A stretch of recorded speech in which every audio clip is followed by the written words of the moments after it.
ಇನ್ನು ನೀಟ್ಗೆ ಸಂಬಂಧಪಟ್ಟ ಹಾಗೆ ರಾಜ್ಯದ ಮುಖ್ಯಮಂತ್ರಿಗಳು ಡಿ.ಕೆ. ಶಿವಕುಮಾರ್ ಅವರು ಪ್ರತಿಕ್ರಿಯೆ ನೀಡಿದ್ದಾರೆ. ಮಕ್ಕಳ ಭವಿಷ್ಯದ ಬಗ್ಗೆ ಪ್ರತಿಯೊಬ್ಬರೂ ಚಿಂತೆ ಮಾಡಬೇಕು ಅಂತೇಳಿ ಹೇಳ್ತಾ ಇದ್ದಾರೆ. ನೀಟ್ ಹಗರಣದ ಬಗ್ಗೆ ಸಿಎಂ ಡಿ.ಕೆ. ಶಿವಕುಮಾರ್ ಅವರು ಪ್ರತಿಕ್ರಿಯೆ ನೀಡಿದ್ದಾರೆ. ಮಕ್ಕಳ ಭವಿಷ್ಯದ ಬಗ್ಗೆ ಪ್ರತಿಯೊಬ್ಬರೂ ಚಿಂತೆ ಮಾಡಬೇಕು. 100ಕ್ಕೂ ಹೆಚ್ಚು ಸಂದರ್ಭದಲ್ಲಿ ಪೇಪರ್ ಲೀಕ್ ಆಗಿವೆ. ಭಾರತದಲ್ಲಿ ಪ್ರತಿಭಟನೆ ಮಾಡೋದು ಯುವಕರ ಹಕ್ಕದು.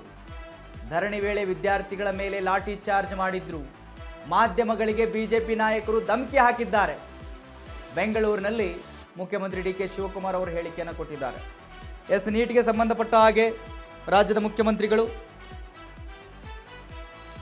ಹೇಳಿಕೆಯನ್ನು ಕೊಟ್ಟಿದ್ದಾರೆ.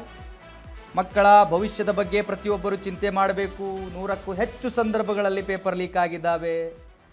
ಲಾಠಿ ಚಾರ್ಜ್ ಮಾಡಿಸಿದ್ರಿ ವಿದ್ಯಾರ್ಥಿಗಳ ಮೇಲೆ.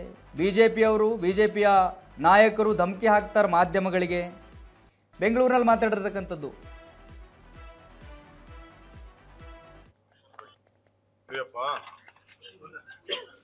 ನಾವೆಲ್ಲ ನಮ್ಮ ಮಕ್ಕಳ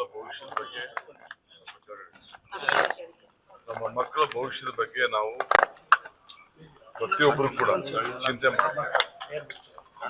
ಸುಮಾರು 100ಕ್ಕೂ ಹೆಚ್ಚು ಸಂದರ್ಭದಲ್ಲಿ ಪೇಪರ್ ಲೀಕ್ ಆಗಿದೆ.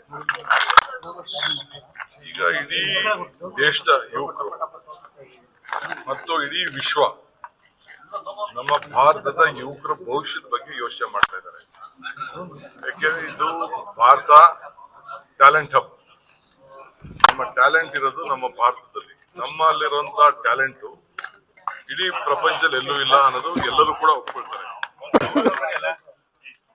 ಅಂತ ಸಂದರ್ಭದಲ್ಲಿ ಕ್ವಾಲಿಟಿ ನಾವು ಮೇಂಟೈನ್ ಮಾಡಲಿಲ್ಲ ಅಂದ್ರೆ, ಈ ರೀತಿ ಪೇಪರ್ ಲೀಕ್ಗಳು ಆಯ್ತು ಅಂತಂದ್ರೆ, ಇದಕ್ಕೆ ಯಾರು ಜವಾಬ್ದಾರಿ ತೆಗೆದುಕೊಳ್ಳಿಲ್ಲ ಅಂತಂದ್ರೆ ಯಾರು ಹೊಣೆ?